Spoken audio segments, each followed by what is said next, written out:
Well rising to you all. A wise one once said, when we come to the realization that we create the world we live in, we are ready to work consciously with the laws of co-creation.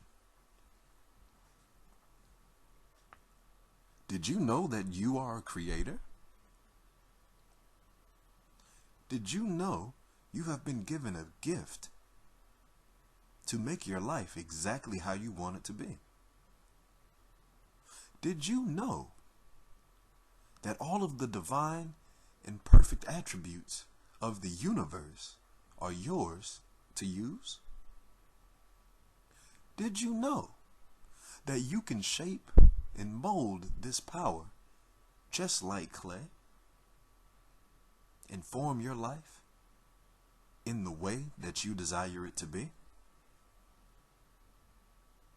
Well, if you have not known this, welcome to the new dimension of your consciousness.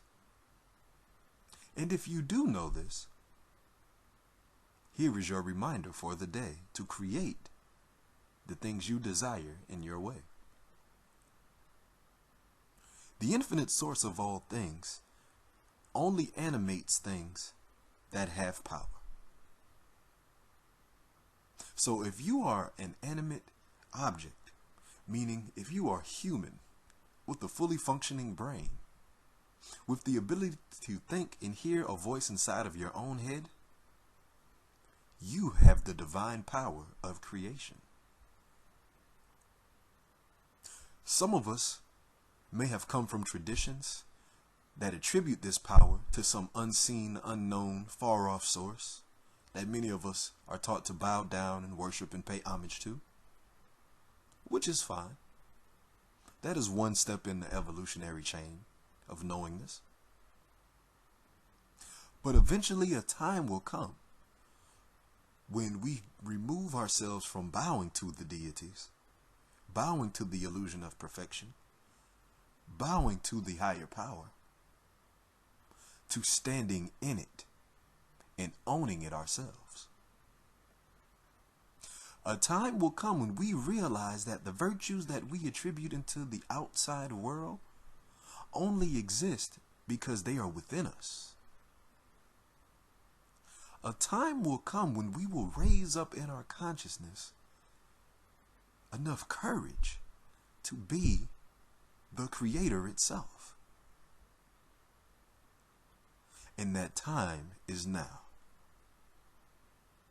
The moment has come for you to take full responsibility over your life. The time has come for you to walk in the divine perfection of a knowing consciousness.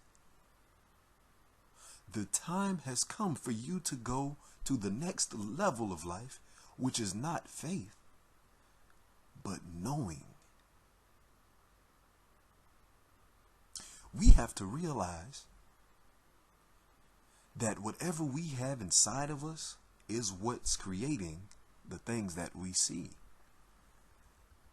Meaning, if all the time we're surrounded by poverty, that means we have believed and accepted poverty as our own state of being. If we are surrounded by racism,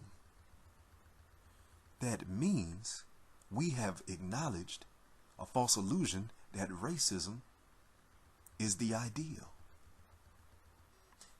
If we are surrounded around slothfulness, it is a sign that inside of us, we are the ones lazy and not the people around us. And on the flip side, if we are surrounded by prosperity, that is a signal that we believe we are prosperous inside. The truth of the matter of our existence is we created by our feelings and our thoughts. Our feelings and our thoughts create the vibrations that manifest our experiences. The only reason why we see, think, and feel and encounter anything is because we sent out the idea. We sent out the intention. We set out the vision. We set out the disposition. And then the world or the creator or the higher God reflected it back. Realizing this puts us in line with the highest truth, that all is self, all is one, all is source. And so, I ask you this question today.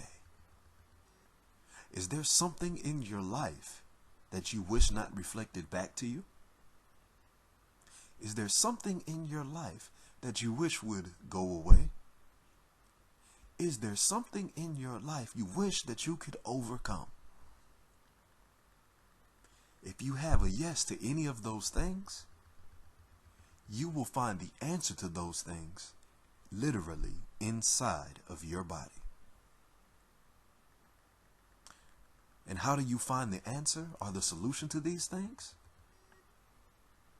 Go back to the memory of the thing that binds you the most. And this time, instead of applying that same energy of hurt, that same energy of rejection, that same energy of denial, that same energy of anger, that same energy that brings you out of a place of balance, send love to it. Send positivity to it. Ask yourself, why am I attracted to this thing? And be still and wait for the answer. Be still and wait till the neutralization of the negative has become a positive.